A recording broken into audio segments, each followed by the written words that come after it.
say, like, I just had an expired listing. So what you must get sharp on in your skill sets are the skill sets of pricing properly. Do you consider that a skill, to be able to price a home properly? What about talking to people and having a conversation about the reduction of a price? Justin, which I was telling you about today, and I mean, it is like my face is on fire. Why did you get a cortisone shot in your face? I didn't. In my middle of my knee, and you can appreciate that with all the stuff that you crazily do, Curtis. Is I got one in my knee, and I've gotten a few of them in my hip. And I appreciate what Amy said today. She goes, well, I can see where, you are an athlete. I said, what did you say? Say that again?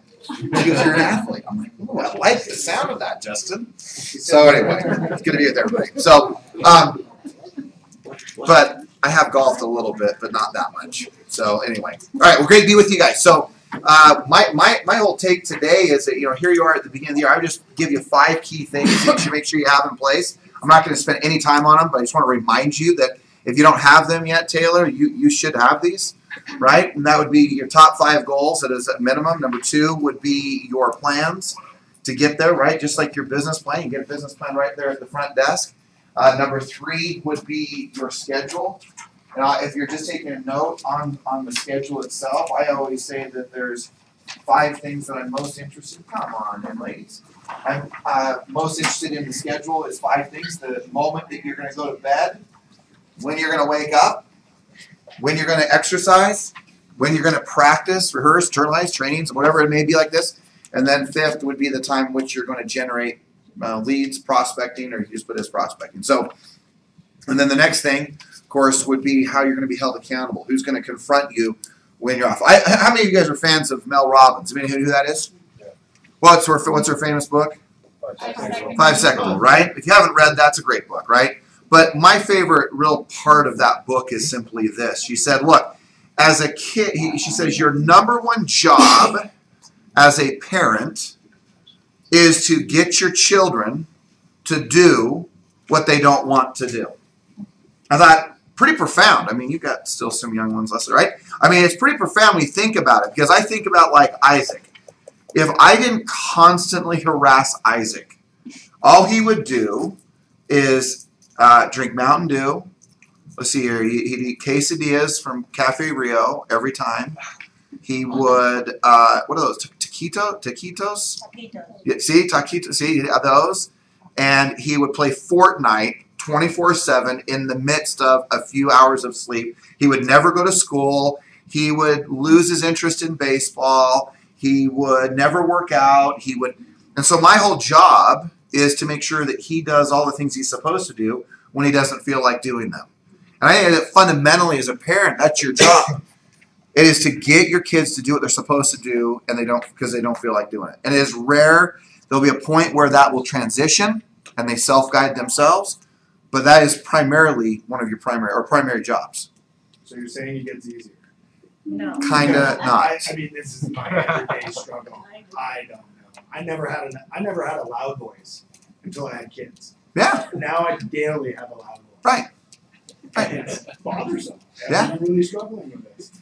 But here's the problem. But here's the problem, Curtis, is that right? Every one of us, at some level, you hope is that you had a parent. And look, the manual always seems to want to be written after the experience of being a parent, what you would do differently. But my point to you would be is that then we become an adult, and we get in this business so that we can be free to do whatever we want to do, and we don't want anyone to tell us what to do or how to do it. And the real challenge is that because we now are free, we usually don't do what we're supposed to do because we usually live a life based on what we feel like doing. Shh. Rob. He's opening his chips in there, Paul. After 25, no, how many years are we going on now, Rob? 28? All right. How many? 30? All right, after 30 years, I get that. I got to give him a hard time. So I just want to remind you that. Like, it's not weird that you don't feel like doing stuff. Like, sometimes people will say, well, why don't I ever feel like doing what I'm supposed to do? Well, that's kind of the norm. That's just life. But just remember that, like, what I'm going to share with you today is just as a reminder that you have the opportunity as you go through all of the activities in this business to be able to take a step back and say, okay, what are the fundamental things I should be doing, and what do I not feel like doing, even though I knew I need to do it? How am I going to remain accountable? So again, that accountability piece to what you do every day is a critical component to the success that you have every single day. And then the fifth thing on that list is participation. Like, what are you going to attend? Where are you going to go? What are you going to include yourself in, whether it be from Tony Robbins to a Mike Ferry to an event, a base camp like this, but just where are you going to be on a daily basis and where are you going to show up, okay? All right, so with that, I want to talk about just a couple of key things specifically in relationship to what your activity should be in the day. My observation is this, is that I have agents still today asking themselves, who should they be communicating with? Who should they be speaking with? Where should they be going and getting their business? And so I'm going to go through just 3 segments of this business for you that I think is, in my opinion, some of the most important parts of this business, because if you don't choose wisely, what ends up happening is you kind of flounder and you just kind of wander in the business. You sit there and you don't really stay connected and committed to a certain source of business. So with that, let's do this. Okay, so I'm going to write up here. And this, some of you, this isn't going to be new. You're going to be like, okay, I remember this. I've heard this. But where the market is turned to and what it is today is that you have to get clear on where you're going to take your business. So the first column is immediate business. So give me an example of immediate business. Expires. Okay? Who said that? You? All right, Brian. So why is expired considered immediate business? They want to sell. Someone you could list right now. Okay, right. So they've got this white flag or red flag, whatever. They're waving the flag of, I, at least in probably the last 6 months, at one point or another, wanted to do what? Sell my house. Okay, so what else? Who else is waving the flag in the area like immediate business? Okay, so for self-owners, what else? Pardon? Yeah, are you talking just like relocation? Yeah. Yeah, I mean, that's fine. Actually, I don't usually put that up there, but I like that. People from relocation will appreciate that, John. That's good. But you're right. I'll take that. I'll go with that one. All right, what else? That's why. Okay, can be, but I usually don't list them in immediate. You could, certainly if you call them, right, and the same thing you could do on just listed, but as a whole, here's the best way. Every for sale banner is waving the flag in the air to do what? I want to sell. Every one of your sphere is not waving their flag in the air going, I want to sell, right? So we're going to take it where the entire body of the people are wanting to either buy or sell property. So we've only done listings right now. What would be another consideration of immediate business? What about old people? The seniors, the ones they're going to have to go to. Well, all old, wait, hold on, facility? Well, but not all old people want to go to a facility. So we're going to take the whole body of immediate business, right? What about internet leads? Who said? Well, yes, that's what I was going to. Okay, so right. So my next thing would be. By the way, that yes, you can put that in the equation for me. Just listed, just sold. Oh my gosh, internet leads. All right. So internet leads for me would be immediate again because the moment they're in there, that you know what do you know about them? Yes, there's a few looky-loos, but at some level, they're preparing themselves to do what? In most cases, buy or and some of them sell, no question, right? Yep. So here's the thing: is that for me, yes, you could throw SOI. Yes, you could when you are calling just listed, just sold, or or the let them get more morbid. You could call the obituaries. You can do all of that, right? But you don't know for sure that whole group of people. Right, you don't know if that whole group of people is going to for sure buy or sell. But what it seems to be that you can take this group right here, and 95+% of these people are wanting to either buy or sell a piece of property. Yeah, maybe in that internet lead, there's a few looky-loos kind of just want to know the price of their home, but still they're probably going to be selling or buying something in the future if they're looking online and doing what they're doing. Make sense? Yeah. Okay, so we're before we make our strategy, because look. I just want you to think about the sources that you're going after. So now let's look at what we would consider to be future business. This may be so elementary, but when it's done, what I bet you is that you are not, this is just me betting, and yes, I am a gambling man, and I'm going to bet that your strategy to these things is very short-sighted. And that's the sad part, is because I agree, there's so many ways, anyone will tell me, so many ways to make money in this business, but they usually don't go make money in all ways in this business. Okay, so what would considered would be future business? Okay, SOI, right? And the only reason I'm saying that these are future again is that the whole of the group is not waving the flag, I want to sell. Okay, let's divide SOI up just a little bit here. We're going to put here under here past clients, right? I'm just going to put up here like friends, just so there's no confusion, right? Past clients, friends, associates, vendors, all these people would be included in that sphere. Make sense? Okay, what else is going to be considered future business? That would be renters. Pardon? The ones that are renting right now. Is that possible? You know, I forgot. Actually, you know what? That is on my board in there, Brenda Lee. And you know what? What do we know? Does anybody know any renter that does not want to buy a house? They all want to buy. I mean, would it be fair to say that 9 out of 10 people who are renting would love to buy if they could? Yes. Okay. So for me, by the way, I would put renters over here Do you feel like on immediate. So great point, guys. do you feel like that's the way it is with even the younger generations? I mean, I just hear a lot of younger people saying they don't want the commitment. Well, but but here's what I would tell you. You say that to me, and I would bet you if I had a conversation with them, is that they're just being stupid, and that we haven't enlightened them to why they're doing that and making that dumb decision because they read some article on the Wall Street Journal Internet News that all millennials are doing this, and I'm a millennial, so that's what I think too. But if you actually asked them questions and said, well, what does your future hold, and why would you do this, and what would be important, and what could you do with your taxes, and what could you do for your future, and Brenda's, I mean, there's no, every time I go through a logical conversation, everybody goes, oh, yeah, well what am I doing? I'm just saying 90 to 95% of the people, if they could buy their own property, they would. Okay. Now, they may not have the capacity, but they want to.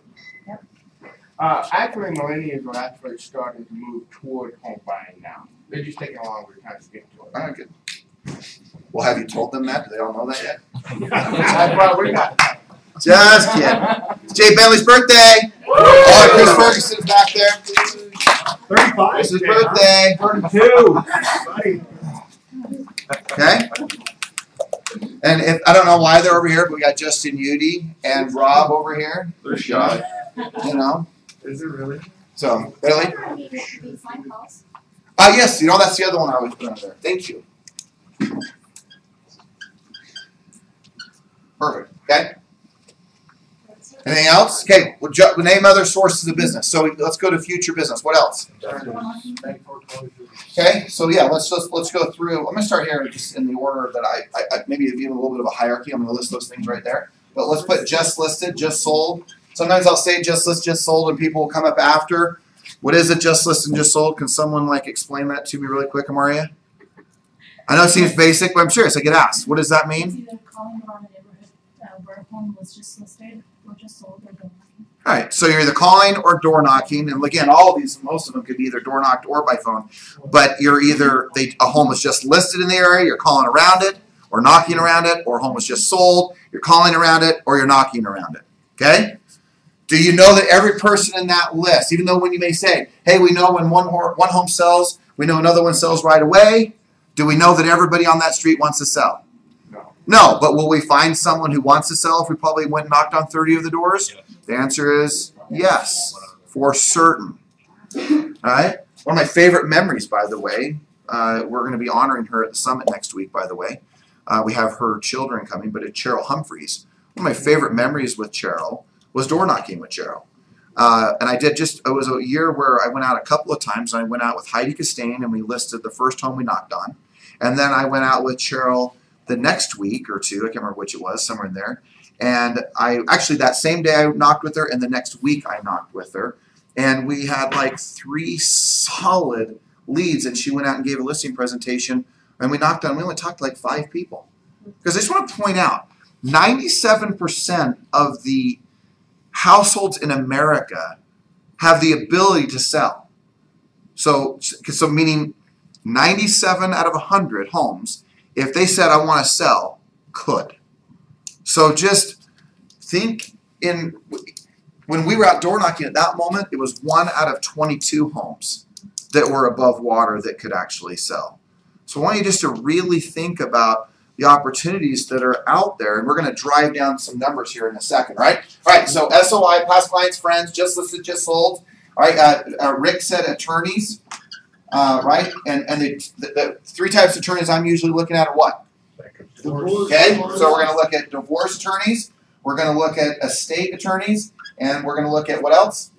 Bankruptcy attorneys. Right? I mean, look, you should have 3 attorneys in each one of those areas. That's kind of my general rule. 3 attorneys and getting lead sources from each one of those attorneys, and getting 3 in divorce, 3 in estate, and 3 in bankruptcy.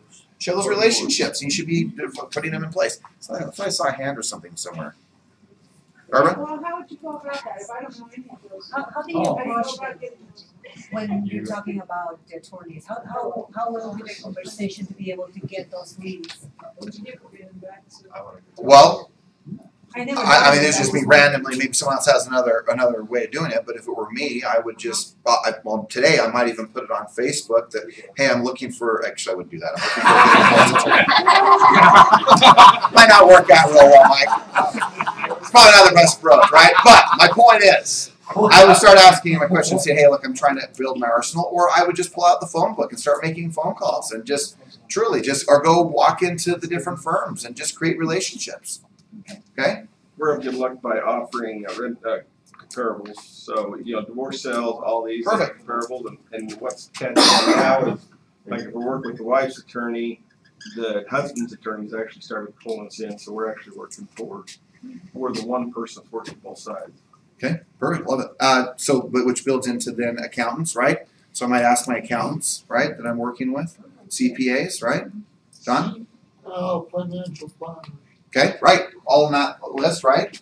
And these are all great things, like financial planners. I'm just going to put FP, right? Then you've got, let's put it over here. Investors? I'm going to put here, chamber, things like BNI, all these different clubs that people can go to. I mean, I'm fine with all of those things. But again, you walk into like a business networking, whatever BNI was BNI stand for. It was business something. All right. What is it? Business Network International. Okay. Right. You walk in there, you don't know when you walk in if everybody wants to buy or sell a piece of property. So again, it's not immediate. It's some level of a future business. Can we Okay. be investors? Pardon? Investors? What's fine with investors? I mean, to me, that would be part of your SOI, unless are you talking just you have 1 or 2 investors that are just buying and selling constantly and flipping homes? Could be. Right? I'm fine. Yes, I'm- But you probably could put that. You probably could give argument to have it on both sides. So okay. What else? Absentee homeowners. Okay. So if we go to just, I would include that in just listed, just sold. But he said absentee homeowners, right? So people who have investment properties. So again, that might be. You could say, I usually will list it this way, but landlords, right? So you could call the rents, the renters. You could call on the KSL ads. You could call from the ads online of renting. You could do any of those types of things in regards to the landlords. Okay. Anything else? Any other sources of business? Of any sources of business? Instagram. Social media. Okay. NODs. Pardon? NODs. Okay, so we're gonna put our next thing up here. We're gonna do this. So, by the way, I like NODs up here. By the way, on future. You arguably, by the way, Curtis. I mean, it's arguing probably you could put NODs on immediate. I mean, like they got to do something now, or it's all heck's gonna break loose. But what would be considered passive? Again, here's the thing. Like, I've been in meetings where people will put immediate, future, and then they'll put things up like stupid. More the reason I put stupid is because if that's the basis of how you're going to provide for your dreams, your goals, and your future, and you need a guaranteed result. I know that although he's hiding, it's like we got Wizard of Oz here. We got Oz over across the curtain here. We got Justin. Oz over here did not make his greatness of his business waiting on Instagram. But Oz, as I sat and I was at the funeral over here, we got Oz. over here. Here I am. I'm the guy who leads the company. I'm shaking the guy's hand. Unfortunately, obviously a very tragic moment of Dave's funeral. But he goes, "I'm Justin Ude." He goes, "Hey, you're the guy on cable." Well, I know that Justin did not succeed just because he did cable. I know that was part of it. But what I do know is that and I always tell this story, right, where years ago he calls me at 7 o'clock at night in January, February, knocking doors, sniffing like I think he's on cocaine. I'm like, "Where are you?" He goes, "Oh, I'm out knocking doors at 7:30 at night in the middle of the winter." That's how he became successful, because he did things that were assertive. But now today he's able to also, because he's made money here and he continues to make money here, he's able to say, "You know what, I bet you there's some money I could bring in over here that may not be absolutely guaranteed when it's going to come in. I know it will come in, but it's not going to be the way in which I guarantee my future, even though there'll be some money that will happen because of," let's just put the one up here right now that has been already mentioned. We'll put here social media. Or how about we put in here just advertising, right? And we can put up here advertising, whether that be on the radio, whether that be print, whether that be pay-per-click ads, although, you get down in here to internet leads where a little bit of that depends on, there's a combination. But just remember that it's not a horrible thing that you go do some passive activities like in social media. But if you come to me and say, social media is the way I'm going to become rich, or the way I'm going to drive every piece of my business, I will sit down with you and say, just as I did with an agent who's no longer in the business, who told me that he was going to guarantee his success in this business. Remember, you guys remember an agent, he's not in the business anymore, so it doesn't matter, but do you remember Keith Jepson? Remember Keith Jepson, Justin? Yeah. I still remember Keith telling me, he goes, "George, I'm going to do 100 deals a year from Facebook." And I'm all, "No, you're not." And I'm not exaggerating. He never did pay me. We bet $10,000 that he would. What? And I said, "Never will happen." And he's not in the business anymore. He does great. It's crazy. His now job is full-time recruiting for companies, creating call centers. So if he thought that it was bad to prospect for 2 hours a day, I am not exaggerating. The guy prospects now 6 to 8 hours a day, creating call centers all across the world. That's all he does. Prospects all day. Okay? So my point is that, look, you can make some money. And here's the thing. By the time it was said and done, he had done like 4 deals that year. And I'm cool with the 4 deals that he got from Facebook at that time, when Facebook was kind of the primary one. Look, I don't care if it's Snapchat or Twitter or Instagram or whatever it may be, but just don't say well, I'm going to drive all my business with passive. What's other passive activities? Doesn't mean they're wrong, but what's other passive activities? Think about this. Passive means I'm waiting for them to show up. So where would you wait for someone to show up? Open houses, right? Again, it doesn't mean that you can't make deals happen with an open house. I love what Justin said a few months ago, or maybe it was a year ago, where he said, "You know what I've realized is that if I go and we meet some of these people at the open house, we get ahead of the Zillow, we get ahead of the Trulia, we get ahead of the pay-per-click, and I get in front of the person before they've done all that, maybe I get a little bit of an edge." And I thought, man, that's a pretty profound statement. So again, there's nothing wrong with the open house. It's just, again, here's what do you not know about the open house? What do you not know for certain? How many people show up? Right.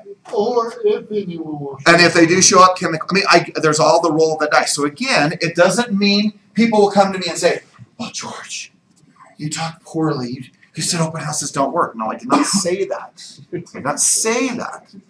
I just said that I will not spend my Saturdays and Sundays in an open house. I choose to say I'll take all the extra hours and other times to master other skill sets, that if I call 25 SOI, I know I can make one appointment. I can guarantee that outcome. Justin? I just want to say that I think that's the misconception is that you have to do it on Saturday and Sunday. There you go. We call it an executive open house. So you have it between 5 and 7 at night. Right? Love it. We're having an executive open house for people after business hours. That way you keep your weekends, and I think that's the problem, right? Is you're so burned out by the weekend you don't want to do them, but I love that, by the way. And then it is like Oz. See, Paul, you don't even know who's talking, do you? It's like Oz. But hey, let's add into this. what my big thing is that what happens if you double dip, which is, I'm sure you do this already, which is I'm at the open house, and then when I'm at the open house and no one's walking in, am I just sitting in the lazy boy skipping through the channels? I never went to an open house that I didn't have a listing on. You're prospecting. It's a waste of So now you're double ding, right? So I'm again, you got a little bit of passive going on. You got a little bit of future slash, you could even say this is passive and this is assertive, right? Or aggressive ways of doing business, right? So any thoughts on that? farming. Okay, yeah, I go with that. What else? Car wraps. All right, so I'm going to put that in advertising, but car wraps is what he said, right? You know, decals, mass mailings, mass advertising, all of these different things. Again, I'm not here to put you down on how you source business. I love what Mike Ferry said. Maybe I love it because, or does it sounded like something I would say? This is what he said. Because even John, that's a true story, he leaned over and he said, that is exactly how you say it. I said, I know. I said, I do hang out with him a little bit. And this is what Mike said. He said, I don't care what source of business you go after. In the end, you still have to talk to people. I'm not the guy who's, I'm not gonna be the guy who's gonna make you feel bad for doing open houses. But I also want to make sure you have enough skill that if you want to go take a for sale by owner listing, or you know that you need to go call it just listed, that you can do both. I'm not the guy who's going to tell you, oh my gosh, I can't believe that you're on a team, when I'm like, wait a second, if you could get all the benefits of, you know, being on a team and having the deals that come onto a team. And I remember my sit down just recently, Paul, with Aaron Christensen. It was so awesome. He said, man, I'm going into my third year. He's on Austin's team. And what I loved about the conversation was, he said, my first year I was doing a ton of buyers. And he goes, this last year, he goes, I made nearly $300,000 and 50% of my business. He goes, all I did is, I heard you say one time, spend at least 1 hour a day taking listings. And he said, I realized I get the benefit of the leads of a team. I get the benefits of everything I can do to go take my own listings. I get the benefits of a different scenario set up with my sphere of influence. Why would I not take advantage of all of it? So just, you know, consider the fact that sometimes I watch people who are on a team get so hell-bent on trying to get off the team, which I think is hilarious. Because what do you really gain by when you're like driven to be off, when there's so much that can happen for you from the success of being on the team? And at the same time, some of you are going to stand on your own. I remember 5 different times Joan Pate asked me, you should be on my team. You should be on my team. And Barbara, I remember Joan said, what is it going to take for you to be on my team? And I said, an offer I can't refuse. Those of you who don't know Joan Pate, she was a gal who back in her heyday was selling a home. My first year, she sold a home a day. She sold 365 homes that year. And she was asking me to be on the team. I chose not to be. Sometimes I look back on that and go, man, probably could have learned a few things there. I still to this day have never done 365 transactions in my time. So my point is that I would try to challenge you to consider not drawing so many lines in the sand. Because there's a lot to be had by putting yourself in an environment where there's some accountability. A lot of good that can come from those associations. It's not necessarily a line in the sand. But I can look at someone like an Eric who will do just fine whether he's on a team or no team, or Matt or others. But then there's others like really relish and cherish and thrive in that type of environment. So neither is wrong. Neither is right. They're both great. Okay? Did I say that okay, Paul? Perfect.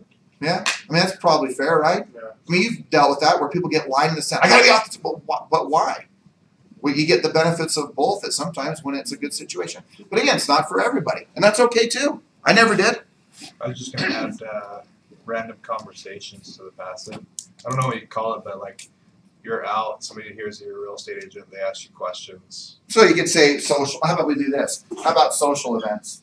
Right? So parties, different things like that. Totally. Right? But look at all of these. Would anyone, if someone came to me and said, George, I have to sell real estate. I got to provide for my family. I got a kid or two. I got a kid on the way. Or I want to have my family. And do you think I would sit down with them and say, well, let me tell you this. This is what we're going to do. We're going to do open houses, Facebook ads. We're going to just go to a bunch of parties and hope that people show up. And you know what? I guarantee you're going to have success. You know I would never do that. And yet what is so funny to me is that I will go into this industry and that this is where everybody is talking, and that there's no absolute predictability in them. You cannot absolutely predict to me that things will happen with social media. You cannot absolutely predict that whatever advertising you're going to do is going to work. The things like a cable, as an example, or like advertising like Lou does, and everything, those are things that you will do oftentimes after you've figured out how to do a lot of this.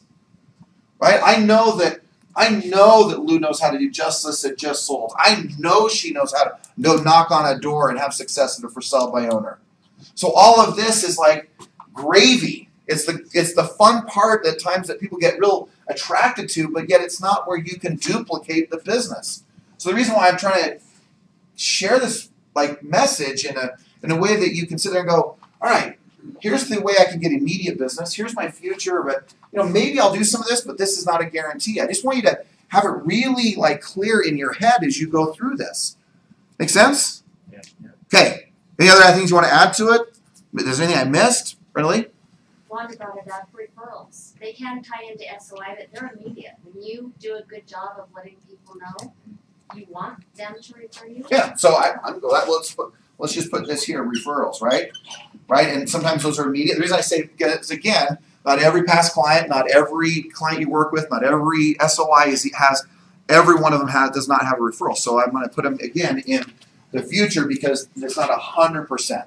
So here's what I want you to take away from all this is when you look at your business, how many sources of business do you have? And here's the tragedy. The one that is, what do you think I'm going to tell you is the single most important part of your business and the most important asset that you'll ever build in this business? Yeah.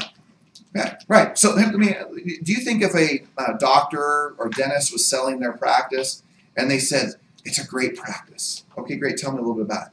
Well, we do lots of Facebook ads. And we've got this thing called Red X.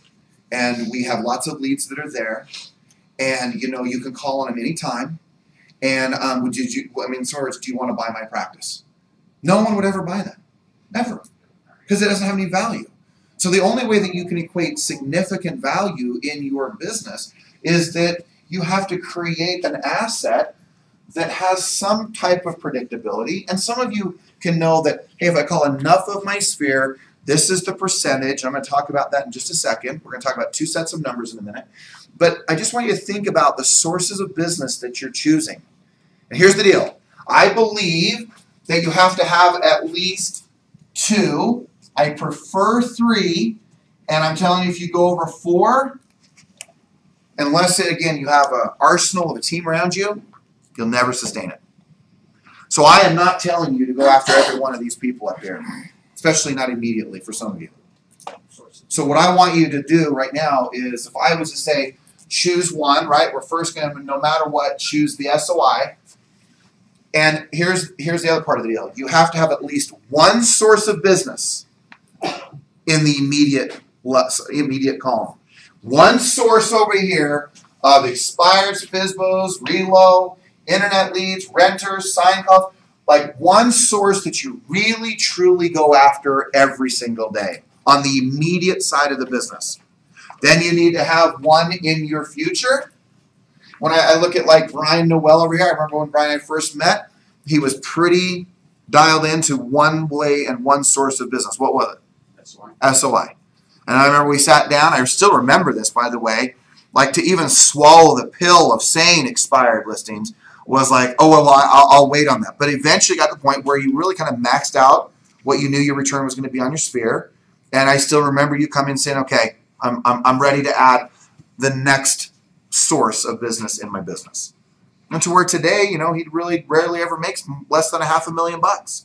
Good portion of it comes from his sphere, and another portion comes from his expireds. Any other source up there now that you're getting some consistency with? Or are those kind of the two sources? Those really are two main sources. But Dornox expires.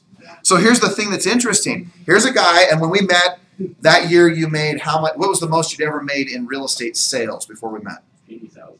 Okay, $80,000 for 17 years, or 17 years. 80 was the most. All that we did is we kind of had a conversation like this. Let's maximize what you're doing here, and that very next year you made what was it? About 180,000. Okay, so you doubled your business, right? 180, and then we started adding in the expireds, and again, to where now, you know, $500,000 business. But my point to this is that I watch agents like jump all over the place with all of this stuff.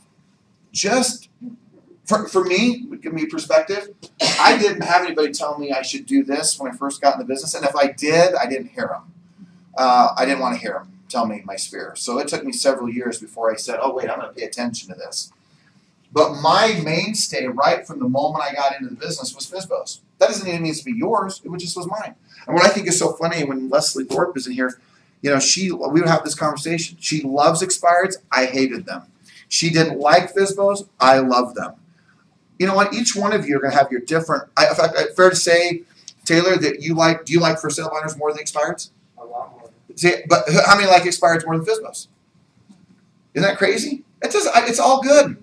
My point to you is just simply choose a source no matter what in the immediate side of the business, minimum of one, a minimum of this sphere. And again, you could go to 3, but stop right now worrying about getting to 4, 5, 6, 7, 8 type of sources of business. Make sense? Yeah. So everyone at a minimum should have 3 sources, is my opinion. So are you saying to not go over 4? Correct. As a unless you have your team, your assistant, but it's not really you doing it. Like, I mean, look, do you think that Justin's doing all his Instagram stuff? How many have seen like Brian Burnett, who recently started doing all his Instagram stuff? Did we see that? Did you see it? I asked him about it. He goes, oh, I didn't even know. What is it? I said, well, it's pretty good. He goes, yeah, that's my sister doing that. I mean, it's just, I want to give you a perspective. Brian Burnett, who made $1.3 million last year, does not get on Instagram and put up his own ads. Just make sure everyone heard that, right? Okay?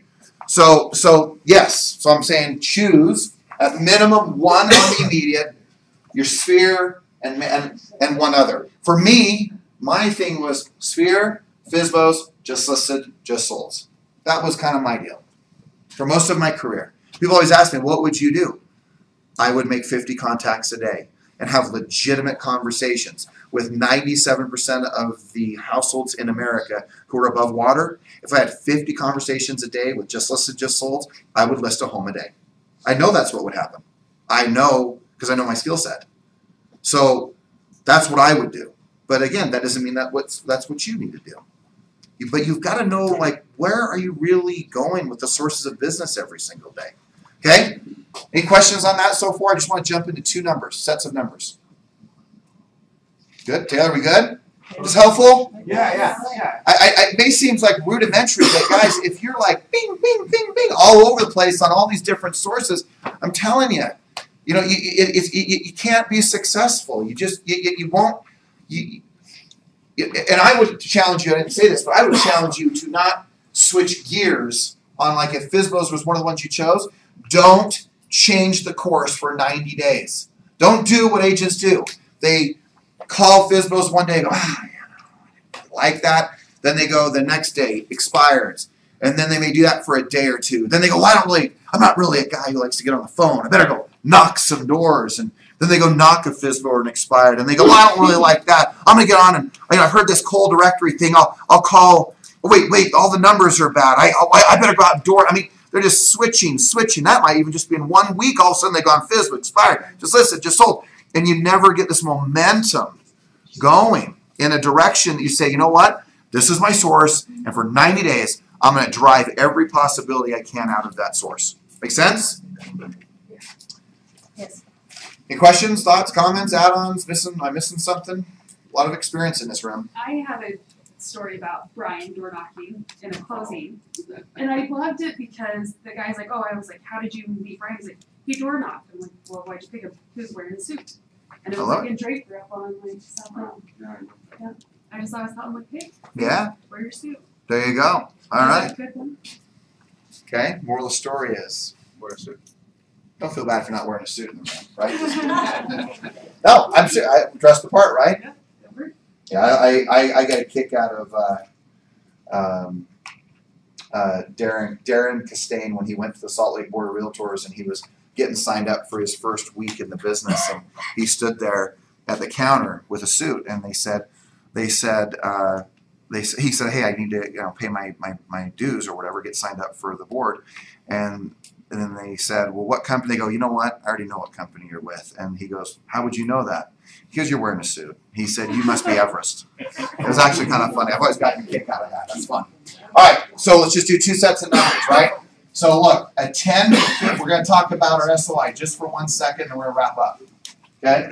So 10 to 15% rate of return, ROI, right? Rate of return on a group of people. At a minimum, I still remember the number. It was in the 700s that Brian and Ruth Ann had when I first met them. But at a minimum, you should have 300 or more people in your sphere. That should be the number at a minimum you should be working towards. And a husband and a wife with cell phones and everything, well, I have no problem with you guys counting a husband and a wife or 2 partners, whatever, as 2 different people, because you got 2 different phone numbers. But again, 300 people should be the objective for your sphere. Okay? Second thing is if I'm going to have a 10 to 15% rate of return on 300 plus people, that means I could do 30 to 45 deals just with these 300 people. And meaning if I average, give or take, about the average commission in the company is about $8,000. So let's take 8 times 40. So that means we'll round it to about, you should make about $300,000, give or take, with 300 people in your sphere. And I just want you to do 5 quick things. I'm not going to spend a lot of time on this, but guys, I'm just telling you, this is a very simple business. You know, people have been in companies with the 32 touch, and then they have all these other ways to touch people, and get all excited about the different ways you can do it. I just would tell you to not get so complicated. It's a pretty simple process. Number 1 is simply call them. I know that seems complex, but call them quarterly. It's real simple. Like people always say, well, Mike doesn't believe in calling your sphere. No, on stage, just last week or 2 weeks ago, he's on stage saying, it seems like common sense that you would be doing this, so I don't know why I have to talk about it. Of course you're going to call them. I'm assuming you are. I think it's so interesting is 80% about whatever one of these trainers say is almost all the same. There's just always this 20% side of the business that kind of sets them apart. Just think about that. They all say about 80% of the same stuff, but there's this 20% on some angle of the business that's kind of this is why I like this guy the best. And again, my belief is that I love Mike, and I love the fact that his aggressiveness in talking to people is where I choose to align myself because of the friendship and the years and his success. But in the end, you're not going to have any success if you don't call people and talk to them. Right? So quarterly, you're going to call these people. Number 2, you're going to email at minimum monthly. Number 3, you're going to mail them at minimum quarterly. I would encourage you, if you can afford it, monthly. And number 4, you're going to post something on social media. Right? And I'm going to just put a 3-to-1 ratio. It's a social site. So 3 things, Terry. 3 things that are about the business, or about your personal life or your life. Like the picture of your food, your dog, the mountains, and here's a client I just closed. Oh, here's a listing I just done. Oh, wait, here's what's happening in the market. 3 social, 1 regular. And just keep that cycle going. And then number 5 is some type of client appreciation 2 times a year. If that's all you did, which seems like maybe a lot, I can tell you that you will earn $300,000+ a year just on that sphere. I fundamentally would tell you that every single day your life should be built on trying to add at least 1 person to that sphere. If all you did this year is added 300 people to your sphere, then it was your primary focus every day to add 1 solid human being that wants to have a relationship with you, is cheering for your success, wants your guidance, wants your information, wants your leadership, wants your navigation through any piece of real estate. If you just simply added 1 person per day for the whole year, you would set yourself up for the rest of your life if you did just these 5 things. Look, Gang, remember, the people who are doing 300, 400, 500 deals a year, the people who went to a Mike Ferry event and saw all these people who are making $1 million plus a year, all of these people that you see are doing that type of business, as a general statement, more than half of it is coming from where? Their SOI. They didn't go close 300 FSBOs. They closed 300 transactions where maybe 150 were FSBOs expired, and another 150 came from their sphere. So don't underestimate the magnitude of taking care of this group of people. It doesn't matter, again, whether you're on a team. Doesn't matter whether you're a new agent. Doesn't matter whether you're doing it on your own. Doesn't matter if you're the team lead. Get your people to do this. This is the most important asset that you will ever build. It is the way in which you can consistently buy investment properties. It's where you can always know you have cash and you have money coming in, because this is something that becomes very predictable over the years. And it becomes truly a sellable asset. Make sense? Yes. Taylor, we're making sense back there. Yeah, I love it. Even the birthday boy next to you? Did you give him a birthday hug? Not yet. Not yet? All I right. might tell everyone clears the room. Okay. Now I'm gonna run. All right, so now I just want to point out this stuff here in the future, and I'm going to include all of these things. I don't care if we're talking about internet leads, reload, fizzlers, expireds, just listed, just sold, attorneys, everything. I just want to point out that it's the conversation I had that I have found fascinating with Evan Child about a month and a half ago, when, you know, it's the joke that I always make to Mackenzie. I always say, you know how you run faster? Run faster. Right. Seems pretty simple, doesn't it? I mean, did you hear that, Curtis? How do you run faster? Run faster. Like, yeah. Makes sense. My point is, that if you wanted to double your income, what would be maybe an easy way to do that? Double your income. Right, but what? Yeah. See, some of you are averaging 5, 10, 12, 15 people a day, and you may, let's just say you made 100 grand. Well, how do you go guarantee yourself of 200 grand? I was the first high school graduate of my house. I just want you to know that.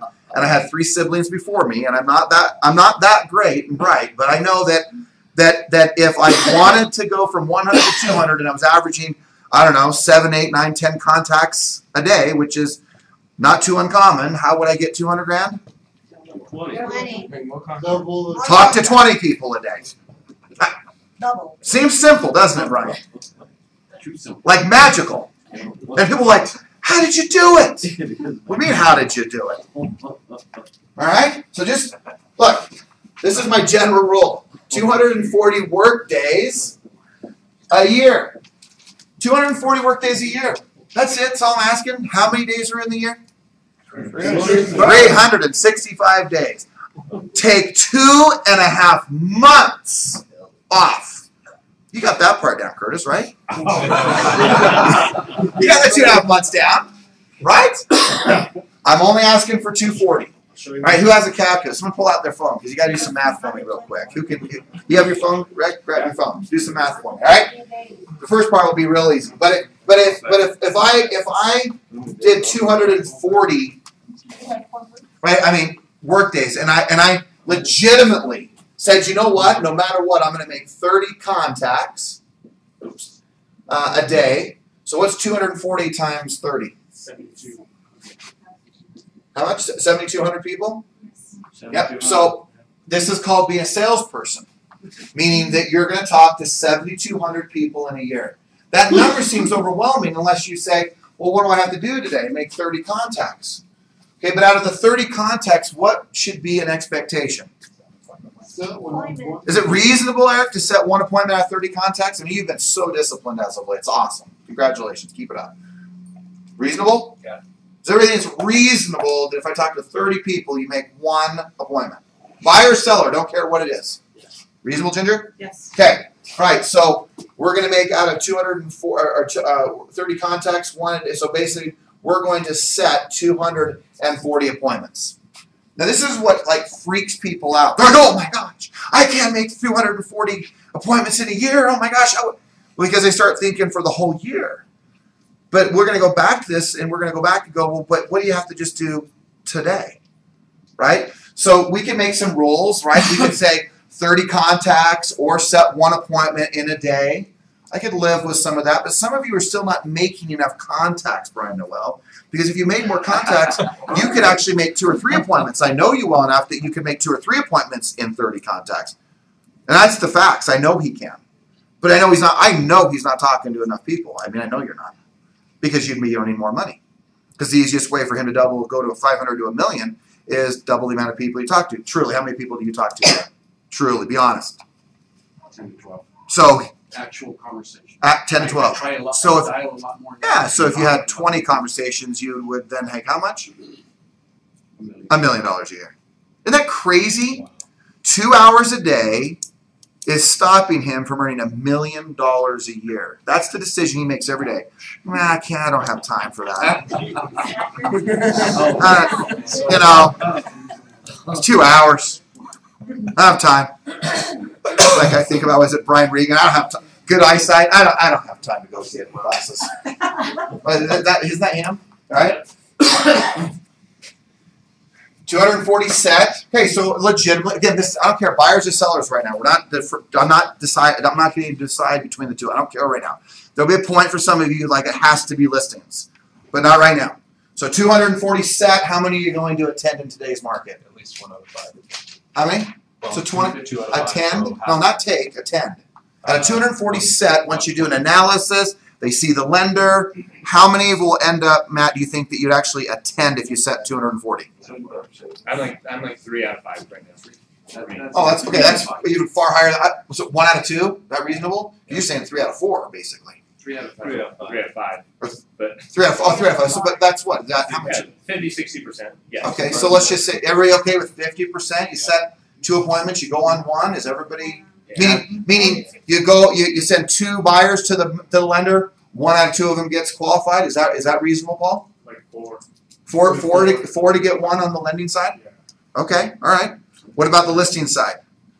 You set 2 listing appointments or 4 listing appointments, Taylor, on 4 FSBOs. How many you're going to go on? Me, I'm like 25%. 25? To be honest, yeah. Okay, so do we want to take then 25 between 50? So do we 35? So 1 out of 3 you go on? Is that a good balance between both buyers and sellers? That's good. I just want to make sure. I don't want you guys to go, well, that's ridiculous. Those aren't real numbers. No, everybody's okay with like maybe a hybrid then between the 50 and the 30. So we 30, right? So Or 25. Huh? 84. Okay, so we're going. Hold on. So we're going.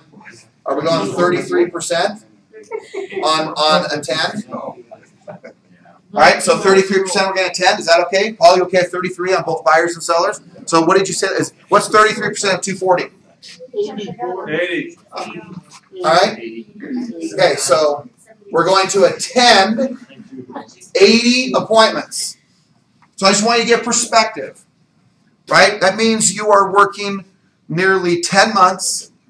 You have how many weeks in those? You have, you're going to work about 40-something weeks in that. So that means you go on 1 or maybe 2 appointments in a week. Can you fit that in your schedule? Can anyone of you? Are you okay with 2 appointments a week in your schedule? Because some people say, well, I wouldn't even have time to go on that many appointments. I mean, Lou, how many appointments do you go on in a week? More than 2? Like, A lot. well, give me a number. Like 10. 10? So can everybody at least do 2? Yes. Just check. You got time for that? You could go to 4 and make $1 million, right? Just saying. All right. This may be the last time Boris that Ryan ever comes to a training, but it's been a good one at his expense. I'm just razzing on. All right. Okay, so 80 attended, and if we go on 80 again, buyers and sellers, how many will either be sold? Oh, I'm sorry. No, I'm ahead of myself. I'm sorry. Will either qualify or list. We're not going to even divide them up. How many? What is the percentage that you go on 80 appointments? How many qualify and how many are actually list? What is that? You take how many of those listing appointments you go on, or you send the buyer gets qualified. I'd say half. What about 50%? Well, you said 1 out of 4 qualified, right? I'm not going on. Okay. All right. But what I mean, but the qualified meaning the buyer. So let's assume we already know the number on that. But in how many will you list? Or actually, I said this wrong. 75%. Hey, hold on. Okay. How many will list? And then once you already know that they're qualified, because you wouldn't be working with, how many of them will end up actually buying? So you have a qualified buyer, or you have an appointment that you've gone on, a listing appointment you've gone on. How many will you list? Does that make sense? You have a qualified buyer. How many of them out of 10 will buy? And you have 10 listing appointments you went on. How many will you actually list? Jay, what do you think? 50%. Okay, so 50% on the listing side. On the listing side. If you have a qualified buyer, Paul, you work with more buyers than most of us in here. How many? You have 10 buyers. How many are going to actually buy if they're 10 qualified buyers?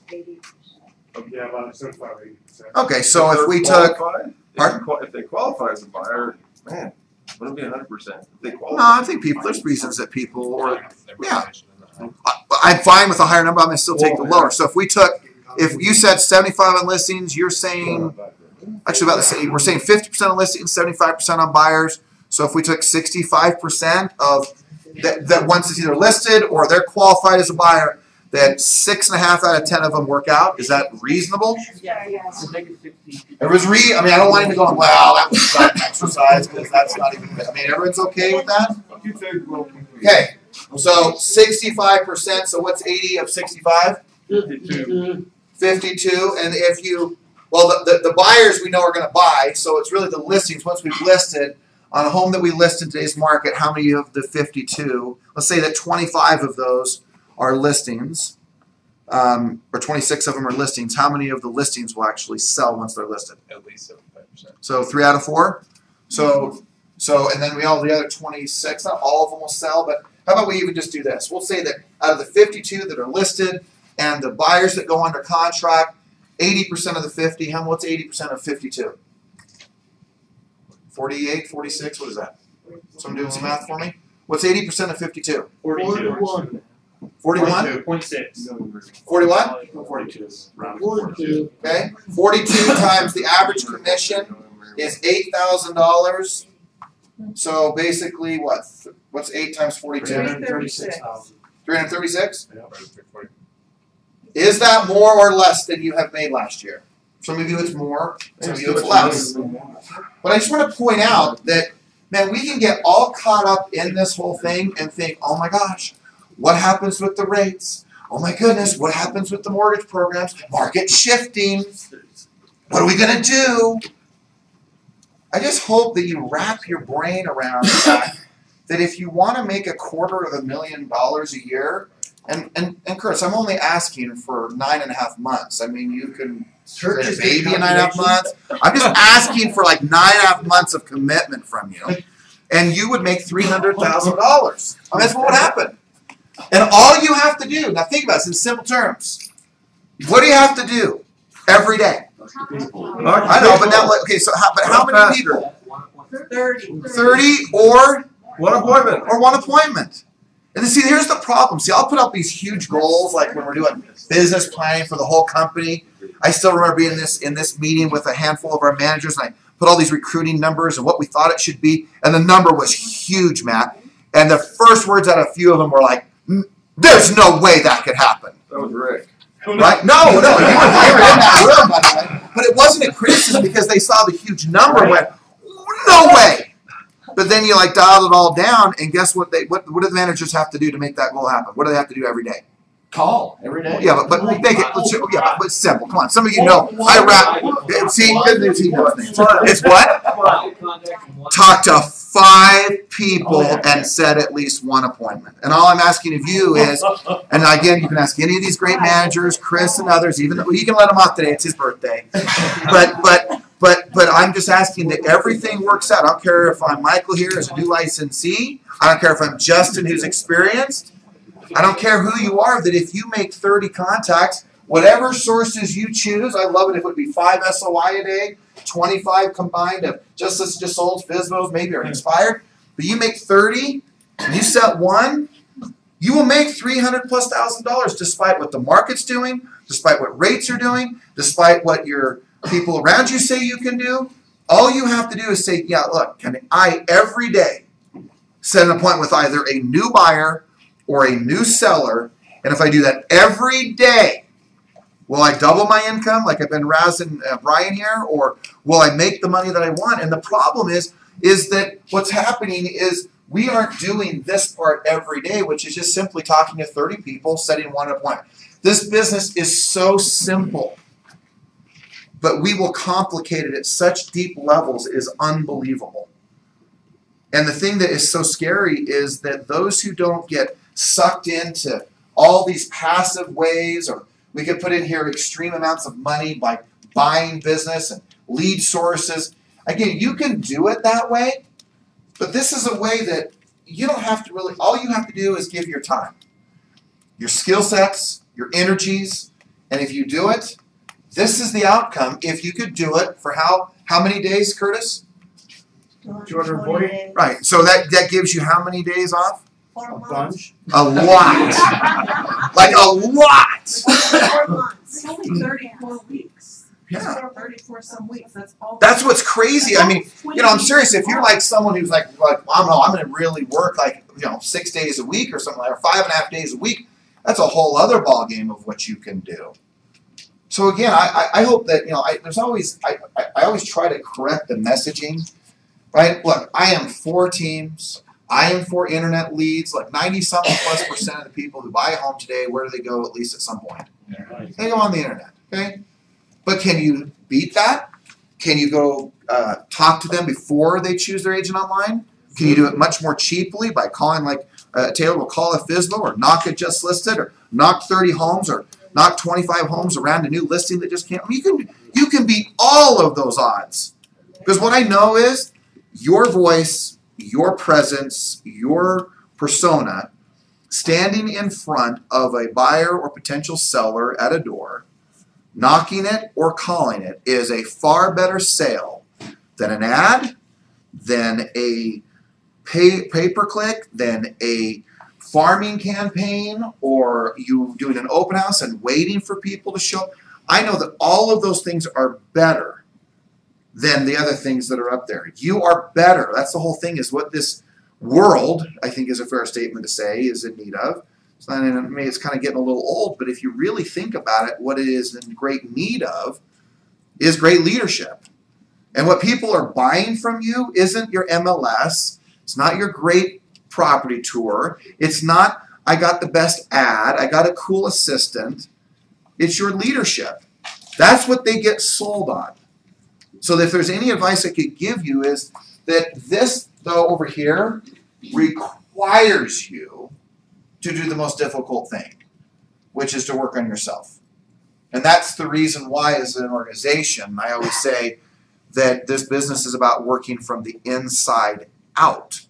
Because if you get things right on the inside, your beliefs, your skill sets, and your personal disciplines, then everything else works out. And yes, will you maybe go do some of these passive forms of marketing? And yes, will you make some money from that? Of course you will. Will you add maybe another source of business in another way? No problem. But that's because of that's the reason why, I'll leave you with this, is Jim Rohn, right, was asked by his mentor, Earl Schoaf was his name. He was told by Earl at breakfast, hey, you should go earn $1 million, Brian. and Jim went, well, why? And he goes, oh, you guys know the answer. Most of you know it, right?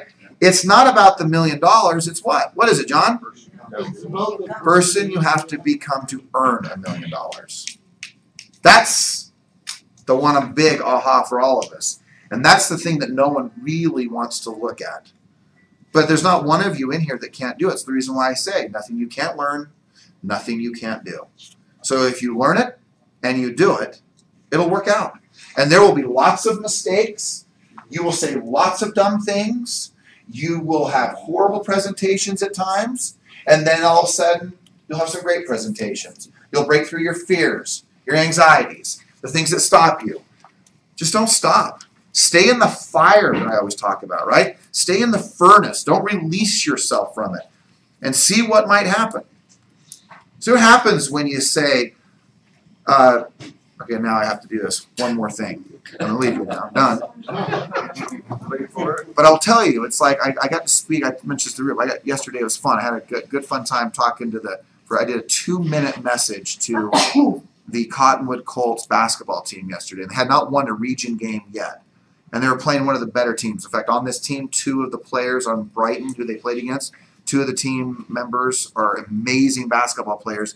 They are the sons of the head coach of the University of Utah. I can't remember how you say his last name. Someone knows it, but what is it? Is it Chris Cody? Yes, that. 2 of his sons were on the team. I'm right. I mean, they were walking in there, man. And I talked about 2 things with these young men. I just said 2 words. A decision that you will win. A decision that you make $1 million a year. It's just a decision. And then the focus to figuring it out. And I said, I know what young men do. You're going to focus on the bad pass, how you didn't make the shot, why didn't you get the ball more often? And I gave all these things. And I said, if you today will focus on all the good things that are going to happen today, focus on the fact that not I hope I make it, know that I will make it. I went through just a series of these things. It's the same thing in this game we play in real estate. It's the same exact thing. A decision of how much money you're going to earn, a goal, an intention that you have set, and then the focus to get there. For how many months? 9.5. That's Stressed it. out, George. All right, 9.5. 9.5. Okay? 240 days. Okay, any thoughts, questions, comments? Helpful? I hope so. Did the team win? Did you say? Pardon? After your pep talk, did they win? Oh, yes, they did. They beat them by 11. I think it was 11 points. And it was awesome. They got all, I thought, here they go. And they had to call a timeout. I don't know if you know, it's Lance Gummersall, who's an agent, who's Rookie of the Year for the board. Also, he's an agent on Josh Johnson's team. He's the head coach. And he asked me, he goes, now Friday we're playing Alta. He goes, would you come to that too? I said, I'm in town. I said, I'll see, maybe. But it was actually kind of fun. I so wanted to swear. I was like in that moment of intensity. But I could see where those locker rooms get pretty intense. I remember back in the day. So anyway. But yeah, they did win. It was a really cool thing to watch. And they got within 3. And then they called a timeout and gathered their thoughts and got their emotions under control, and then hit a 3 right after that and never looked back. It was kind of fun to watch. So, any thoughts, comments? Love it. Okay. Again, choose your sources. Don't deviate from them for 90 days. 30 contacts or 1 appointment. Right? And sometimes I say or 3 hours of prospecting. But the real key here is just every day, Curtis Perry, set 1 appointment a day. 1 appointment a day, Curtis. And you make $300,000+ like it was nobody's business. And I don't care whether you're new or experienced. That's what will happen if you set 1 appointment a day consistently. Buyer or seller. Want to go to $1 million like Ryan's going to do now? Right? Then you have to do more than just buyers. You got to do mostly focused on the listings so you have some quality of life. But the reality is you can do it. Right, Taylor? Absolutely. And hopefully some of you think, man, sure picks on a lot of people. That means I really love you. If I didn't pick on you, it still means I love you. It just means I didn't pick on you enough yet, Omar. Yeah? Okay. All right, so have a great week. Rock and roll.